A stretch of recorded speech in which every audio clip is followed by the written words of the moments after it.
ضرور پیدا کر دیا احساس ضرور پیدا کر دیا ہے کہ زبان عہد بہ عہد بدلتی ہے اور آج کی ادبی زبان کل کے لیے بھی کارآمد ہو، یہ ضروری نہیں ہے، ٹھیک ہے۔ انہوں نے اس چیز کو اور زیادہ ڈسکرائب کر دیا ہے کہ بھائی انہوں نے پہلے کوشش یہ کی تھی کہ ہم ہر چیز میں نا کہ بھائی اس دور میں یہ خوبی دیکھنے کو ملتی ہے، ایسا انہوں نے سوچا تھا کرنے کے لیے، لیکن ایسا وہ کر نہیں پائے، ٹھیک ہے۔ تو کہتے ہیں کہ لیکن انہوں نے ایک چیز یہ ضرور ثابت کر دی اپنے تذکرے میں کہ آج کی جو زبان ہے ضروری نہیں ہے کہ وہ کل کی بھی زبان رہے، ٹھیک ہے۔ ہر دور میں زبان کیا ہوتی ہے، بدلتی رہتی ہے،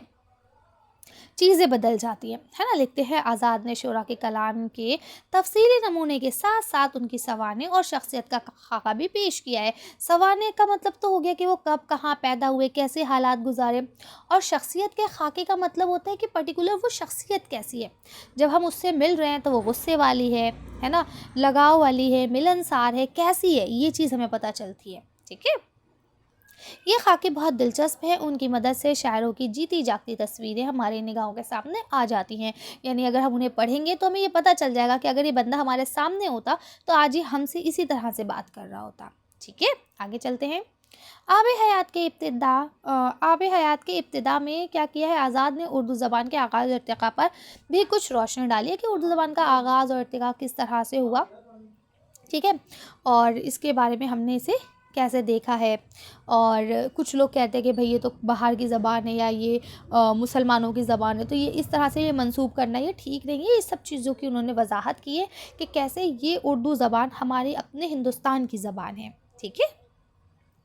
آب حیات ادبی تاریخ کا نقش اول ہے اور بہت محدود اور ماخذ اور رسائل، ٹھیک ہے، کی مدد سے آزاد نے اس کو کیا کرا ہے، اس کتاب کو مرتب کیا، یعنی بہت جگہ سے انہوں نے چیزیں اخذ کی ہیں، ہے نا، بہت جگہ سے وسائل اکٹھا کرے، یعنی بہت وسیلوں سے انہیں چیزوں کو اکٹھا کرنے میں اور سب کرا کے انہوں نے ہر چیز دلیل کے ساتھ وہاں پہ پیش کی ہے، ٹھیک ہے۔ لکھتے ہیں آب حیات کی مقبولیت کا ایک بڑا سبب آزاد کی انشائیہ پردازی اور علمی زبان ہے، یعنی انہوں نے انشائیہ پردازی کرتے ہیں، ہے نا۔ دیکھیے اگر کوئی چیز بوریت کے حامل ہو جائے گی نا تو انسان اسے نہیں پڑھے گا، جب اس میں انٹرسٹ پیدا ہوگا تبھی لوگ اسے پڑھ لیں گے، سوچیں گے کہ یار لاؤ اسے پڑھتے ہیں، اس میں تو مزہ آ رہا ہے پڑھنے میں، رائٹ۔ تو لکھتے ہیں آزاد کا اسلوب بیان کہیں کہیں علمی زبان سے مطابقت نہیں رکھتا، ٹھیک ہے، یعنی وہ تھوڑا سا ہٹ جاتا ہے، جیسے بیچ میں کچھ ایسے ورڈز استعمال کر لینا جو کہ اگر ہم ادب کے لحاظ سے دیکھیں تو وہ غلط ہے، ہمیں نہیں بولنے چاہیے اس طرح کے الفاظ، لیکن ہم بول جاتے ہیں فلو میں، ٹھیک ہے۔ لکھتے ہیں آب حیات کا شمار اردو نثر کے شاہکاروں میں ہوتا ہے کیونکہ انہوں نے اردو شاعری کی پوری تہذیب کو تہذیب کو اس میں زندہ کر دیا ہے، ٹھیک ہے۔ اردو کی جو تہذیب ہے وہ کیا تھی، یہ سب محمد حسین آزاد نے اس میں زندہ کر دیا ہے، ٹھیک ہے۔ اب ہم پڑھتے ہیں آزاد صاحب کے بارے میں۔ تو محمد حسین آزاد ان کا پورا نام تھا، 1830 میں پیدا ہو کے 1910 میں ان کی وفات ہو گئی تھی۔ محمد حسین ان کا نام تھا، آزاد تخلص کرتے تھے، دلی کے رہنے والے تھے۔ ان کے والد مولوی محمد باقر اردو کے ایک اہم اخبار کے ایڈیٹر تھے۔ اس اخبار کا نام دلی اردو اخبار تھا، جس میں 1857 کی جنگ آزادی کی حمایت کی گئی تھی، لہٰذا جب انگریزوں نے دلی دوبارہ فتح کی تو انہوں نے مولوی محمد باقر کو موت کے گھاٹ اتار دیا اور محمد حسین آزاد نے دلی چھوڑ کر کئی سال تک بھاگے ہوئے مجرم کی طرح بقیہ زندگی بسر کی، ٹھیک ہے۔ یعنی کیا ہوا تھا، محمد حسین آزاد، دیکھیے یہ الگ الگ کہانیاں الگ الگ جگہ پہ ملتی ہیں، لیکن جب میں نے دلی کالج کے بارے میں پڑھا تھا تو اس میں مولوی عبدالحق صاحب کی کتاب تھی ایک، اس میں نے پڑھا تھا، تو اس میں یہ لکھا ہے کہ محمد حسین آزاد کے جو والد صاحب تھے محمد میر باقر، یہ انگریزوں کے فرینڈ بھی تھے اچھے خاصے، ٹھیک ہے۔ اور انگریزوں کے ایک پروفیسر تھے، ان کو جب ہندوستانیوں نے مارا تو اس جرم میں ان کے اوپر مطلب کیس ہو گیا تھا کہ بھئی آپ نے اس وقت بچایا کیوں نہیں جب وہ پٹ رہے تھے، حالانکہ انہوں نے بچایا تھا، ہے نا۔ وہ خود ان کے گھر سے بھاگ کے باہر گئے تھے، بہت لمبی کہانی ہے، تفصیل سے کبھی موقع لگا تو سناؤں گی۔ تو اسی جرم میں ان کو قتل کر دیا گیا تھا، ٹھیک ہے۔ اور بیچارے محمد حسین آزاد جو تھے بیچارے وہ کافی حد تک باہر رہے، زیادہ تر وہ لاہور پنجاب ادھر ہی چلے گئے تھے، وہیں رہے، وہیں ان کی حالی وغیرہ سے دوستی ہوئی، شبلی سے دوستی ہوئی، اور اس کے بعد ان کی زندگی کچھ حد تک اچھی ہو گئی، ٹھیک ہے، ورنہ ایک بڑے آدمی، ایک بڑے گھر کے بچے کو بہت پریشانیوں کا سامنا کرنا پڑا، ٹھیک ہے، دیکھیے کہتے ہیں نا مجرم کی طرح، یعنی چھپ چھپ کے گزارنا پڑا۔ برسوں کی پریشانیوں کے بعد بالآخر محمد حسین آزاد لاہور پہنچ کر محکمہ تعلیم میں ملازم ہو گئے۔ وہ علمی اور تعلیمی میدان میں بہت سرگرم رہے اور بہت سی نصابی کتابیں تیار کی۔ نصابی کتابیں ہوتی ہیں جو آپ کے سلیبس کے اکارڈنگ کتابیں لکھی جاتی ہیں، ٹھیک ہے۔ اسی ملازمت کے دوران انہوں نے نئے طرز کے مشاعروں کی بنیاد بھی رکھی تھی، ٹھیک ہے۔ لکھتے ہیں ان مشاعروں میں طرح غزلوں کے بجائے موضوع دے کر نظمیں لکھوائی جاتی تھی، یعنی کہ ایک موضوع دیا جائے گا، اس موضوع کے اکارڈنگ آپ کو کیا کرنا ہے، نظم دینا ہے۔ جیسے میں نے آپ کو برکھا رت دے دیا، آج کا موضوع کیا ہے، برکھا رت یعنی برسات، ٹھیک ہے۔ برسات کے موسم پہ اب آپ سب کو غزلیں لکھنی ہے، نظم لکھنی ہے، ٹھیک ہے، کیونکہ غزل کا کوئی موضوع نہیں ہوتا ہے، غزل میں ہر شعر اپنے آپ میں ایک مکمل اکائی ہوتا ہے، نظم میں ایک موضوع ہوتے ہیں اور اس کے ہی تحت پوری غزل، پوری جو مطلب پوئٹری ہے، پوری جو نظم ہے وہ تسلسل کے ساتھ چلتی ہے، رائٹ۔ لکھتے ہیں اسی طرح انگریزی طرز کی کتابیں بھی تیار کی گئیں، ان میں آزاد کی نرنگ خیال خصوصی قابل ذکر ہے۔ نرنگ خیال جو ہے ان کی انشائیہ پردازی کی ایک کتاب ہے، ٹھیک ہے، جو بہت اہمیت رکھتی ہے۔ محمد حسین آزاد کی تصنیف میں سب سے زیادہ شہرت آب حیات کو ملی، اسلوب کی دلکشی کے باعث آب حیات اردو کی سب سے زیادہ پڑھی جانے والی کتابوں میں شامل ہے، ٹھیک ہے، یعنی انہوں نے بہت ساری کتابیں لکھی ہیں لیکن اس میں جو شہرت ہے وہ کس کو ہے، آب حیات کو ہے، ٹھیک ہے۔ لکھتے ہیں علم زبان پر سخندان فارس بھی ان کی ایک اہم تصنیف ہے، ٹھیک ہے، یہاں تک آپ کو کلیئر آ گئی۔ اور انہوں نے بہت ساری کتابیں لکھی ہیں جس میں ایک نرنگ خیال بھی ہے، ایک آب حیات بھی ہے نا، ایک سخندان فارس بھی ہے، تو بہت ساری ان کی کتابیں ہیں۔ لکھتے ہیں آزاد کرداروں اور واقعات کا اس طرح بیان کرتے ہیں کہ وہ چلتی پھرتی تصویریں بن جاتے ہیں۔ ان کی تحریر مناسبت الفاظ، یعنی ان کی جو تحریر ہے اس میں الفاظ بہت اچھے ہوتے ہیں، استعاروں کی دلکشی ہوتی ہے نا، بہت جلد یاد ہو جانے والے صفت رکھتی ہے، یعنی وہ اتنا اچھا لکھتے ہیں کہ کوئی بھی چیز آپ کے دماغ میں نقش کر جائے۔ تو اسی میں ہی انہوں نے مرزا مظہر جانے جانا جو ایک بہت بڑے شاعر تھے ان کے بارے میں لکھا ہے، ٹھیک ہے۔ اب اس کو ڈیٹیل میں آپ پڑھیں گے تو آپ کو اور اچھے سے سمجھ میں آئے گا، لیکن دیکھیں یہاں لکھتے ہیں آب حیات میں محمد حسین آزاد نے مرزا مظہر جانے جانا کے حیات اور ان کی شاعری کا جائزہ لیتے ہوئے بتایا ہے کہ ان کے والد عالمگیر کے دربار میں ایک اچھے عہدے پر فائز تھے، ٹھیک ہے۔ عالمگیر یہ بادشاہ ہو گئے، ان کے دربار میں ان کے پاپا کیا تھے، ایک اچھے عہدے پر فائز تھے۔ والد اور والدہ دونوں ہی کا تعلق اچھے خاندان سے تھا، یعنی وہ اونچے خاندان کے تھے، ٹھیک ہے۔ آگے لکھتے ہیں ان کے دادا بھی سرکاری عہدے پر فائز تھے۔ ان کے پردادا سے اکبر بادشاہ کی بیٹی کی شادی ہوئی تھی۔ اب آپ کو بات سمجھ میں آئی، یعنی پردادا سے اکبر بادشاہ کی بیٹی کی شادی ہوئی تھی۔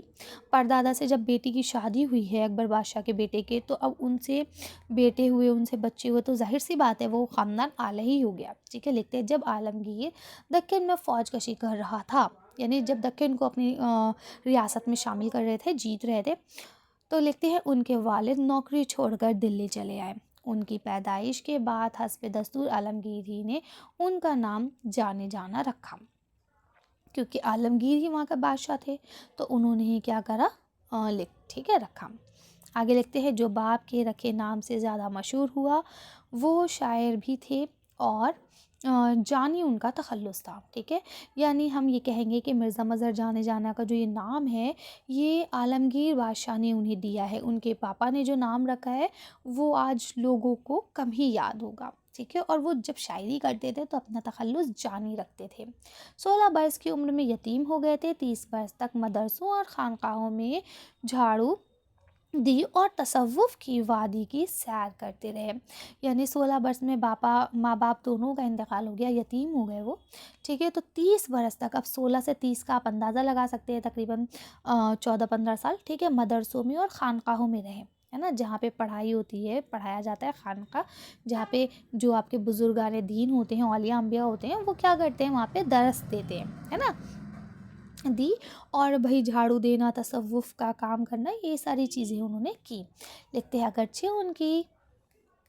لکھتے ہیں اگرچہ ان کی تحصیل علمی عالمانہ نہ تھی مگر حدیث کا علم انہوں نے بخوبی حاصل کیا تھا، یعنی انہیں سند وغیرہ نہیں ملی لیکن انہیں حدیث کا کافی علم تھا۔ تو لکھتے احکام شریعت، یعنی جو شریعت کے حکم ہیں ان کی سخت پابندی اور واضح دار انسان تھے، یعنی اللہ پاک نے جو حکم دیے ہیں کہ بھئی آپ کو ایسے نماز پڑھنی ہے، جھوٹ نہیں بولنا ہے نا، جو کچھ ہمارے فرائض ہیں، جو کچھ ہمیں سنتیں دی گئی ہیں، تو وہ ساری چیزیں وہ بہت اچھے سے نبھاتے تھے۔ نازک مزاج ایسے ٹیڑھی ٹوپی پہن لیں تو سر درد ہو جائے، ہے نا، یعنی اگر ٹوپی ایسے سیدھی رکھنے کی بجائے ہلکی سی ٹیڑھی ہو جائے گی تو ان کے سر میں درد ہو جائے گا۔